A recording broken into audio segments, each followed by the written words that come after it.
Assalamualaikum warahmatullahi wabarakatuh. Perkenalkan, nama saya Sri Dewi Sinta sebagai pemateri 1. Baik, langsung saja kita masuk ke materi, yaitu dampak pengembangan ekowisata terhadap kesejahteraan masyarakat yang ada di Kabupaten Bengkayang. Studi kasus kawasan ekowisata Riampangar yang ditulis oleh Pramusinta Arum Pinanjung dan Reni Rianti.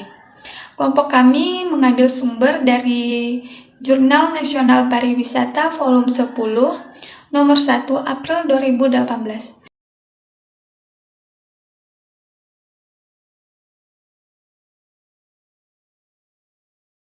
Kemudian, untuk latar belakang dari studi kasus ini adalah adanya pergeseran konsep pariwisata dari wisata buatan ke wisata alam. Potensi ekowisata di Indonesia termasuk di Kabupaten Bengkayang, Kalimantan Barat. Untuk tujuan penelitian yaitu mengkaji dampak sosial dan dampak ekonomi dari pengembangan ekowisata yang ada di Riampangar. Kenapa? Karena tingkat kejenuhan wisatawan untuk mengunjungi objek-objek wisata buatan itu cukup tinggi. Hal ini merupakan peluang yang sangat bagus bagi setiap wisata alam yang ada di Indonesia untuk memanfaatkan pesonanya. Salah satunya seperti Riampangar yang ada di Kalimantan Barat, Kabupaten Bengkayang, yang memiliki potensi dalam peningkatan wisata serta mengikuti kesejahteraan masyarakat sekitar. Perkenalkan, nama saya Marsha. Jadi di sini saya sebagai pemateri 2 dan di sini saya akan menjelaskan materi tentang rumusan masalah dan juga metode penelitian yang ada di PPT yang telah kami buat. Nah, masuk ke subpertanyaan. Yang pertama yaitu bagaimana konsep pengembangan ekowisata yang diterapkan. Jadi, konsep pengembangan ekowisata yang diterapkan saat ini yaitu pengelolaan Riampangar dilakukan secara swadaya oleh masyarakat setempat yang melibatkan kelompok sadar wisata atau biasa yang disebut dengan Pokdarwis serta dukungan-dukungan dari Dinas Pariwisata. Lalu selanjutnya, untuk fasilitas pendukung di Riampangar masih belum memadai, seperti akses jalan, fasilitas, serta layanan wisata yang menjadi tantangan dalam pengembangan destinasi saat ini. Masuk ke subpertanyaan yang kedua, yaitu apa kekuatan, kelemahan, serta peluang dari ekowisata Riampangar. Untuk kekuatan yaitu karena keindahan alam yang unik, yang mana Riampangar menawarkan air terjun yang alami dengan suasana yang asri, serta di sana kita juga dapat melakukan kegiatan arung jeram yang menjadi daya tarik utama bagi wisatawan untuk berkunjung ke destinasi ini. Dan untuk kelemahannya yaitu karena aksesibilitas yang masih terbatas, yang mana infrastruktur jalan menuju ke Riampangar masih kurang memadai. Di sana itu jalannya rusak dan berlubang sehingga dapat menyulitkan wisatawan untuk berkunjung ke sana. Lalu untuk peluang, jika dikelola dengan baik, Riampangar bisa mendapatkan bantuan dari pemerintah atau organisasi lingkungan sehingga dengan adanya kerjasama pemerintah, maka untuk menuju ke Riampangar ini dapat dikelola dan dapat diperbaiki sehingga wisatawan pun tidak berpikir 2 kali untuk mengunjungi destinasi wisata ini jika jalan menuju ke Riampangar ini memadai. Nah, untuk metode penelitian yang pertama yaitu pendekatan, meliputi mix method dengan metode studi kasus. Yang kedua yaitu teknik pengumpulan data, yang mana di sini menggunakan data primer seperti wawancara, survei, dan juga menggunakan data sekunder seperti dokumen dari pemerintah daerah dan statistik kepariwisataan. Dan yang ketiga yaitu lokasi penelitian, yang mana berlokasi di kawasan Riampangar, Desa Pisak, Kecamatan 17, Kabupaten Bengkayang. Perkenalkan, nama saya Dia Aulia. Saya sebagai pemateri 3 akan memaparkan hasil dari penelitian jurnal serta kekuatan, kelemahan, dan peluang yang ada di destinasi wisata yang diteliti. Nah, berikut adalah hasil dari penelitian mengikut konsep pengembangan berdasarkan Permendagri nomor 33 tahun 2009, yang dimana prinsip-prinsip pariwisata sebagai berikut. Yang pertama, konservasi, yaitu melindungi sumber daya alam dan keanekaragaman hayati. Yang kedua, edukasi, untuk meningkatkan kesadaran dan pemahaman masyarakat tentang pentingnya ekowisata dan lingkungan. Yang ketiga adalah partisipasi masyarakat, yaitu melibatkan masyarakat lokal dalam perencanaan, pelaksanaan, dan pengelolaan pariwisata.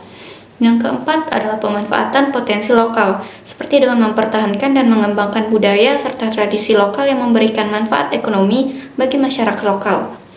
Selanjutnya adalah realisasi pengembangannya di wisata Riam Pangar. Sarana dan prasarananya sudah tersedia, tetapi belum optimal.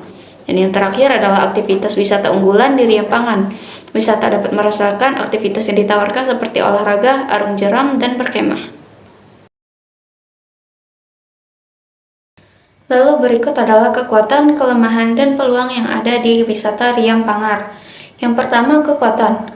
Riam Pangar memiliki potensi alam yang masih alami, meliputi air terjun, sungai dan bukit, serta hutan. Memiliki keanekaragaman flora dan fauna, serta kearifan lokal yang mendukung aspek kelestarian lingkungan. Yang kedua, ada kelemahannya yaitu infrastruktur yang terbatas seperti jalan, jaringan listrik, dan air bersih belum memadai.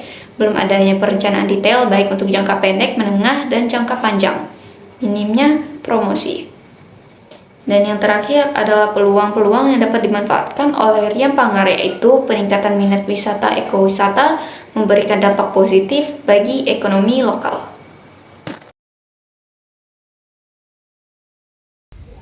Halo semuanya, saya Tia Rega Sandi. Baik, saya akan melanjutkan penjelasan dari teman saya, yaitu sebagai pemateri keempat, di mana saya akan membahas mengenai dampak pengembangan ekowisata, yaitu tentang dampak sosial, ekonomi, dan ekologi. Baik, langsung saja penjelasan dari saya.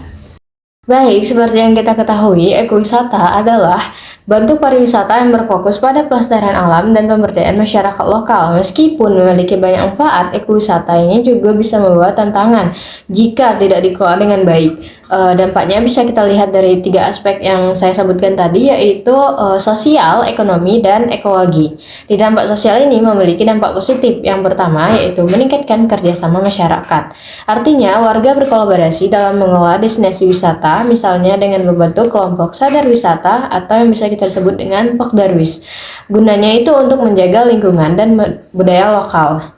Yang kedua, meningkatkan partisipasi masyarakat. Artinya, masyarakat akan lebih aktif dalam kegiatan ekonomi berbasis wisata, misalnya menjadi pemandu. Yang kedua yaitu dampak negatif. Dampak negatifnya yang pertama yaitu akulturasi budaya.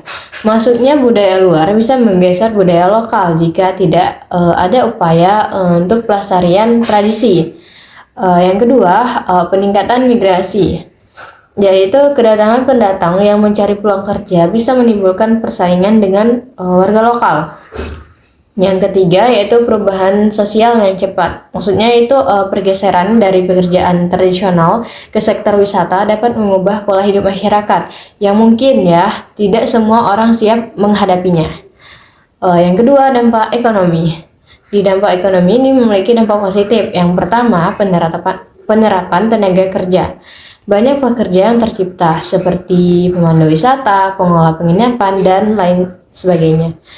Yang kedua yaitu meningkatkan pendapatan masyarakat. Artinya dengan adanya wisatawan, wisatawan yang datang, ekonomi lokal berkembang dan kesejahteraan masyarakat itu meningkat. Dan yang ketiga yaitu mendorong kewirausahaan.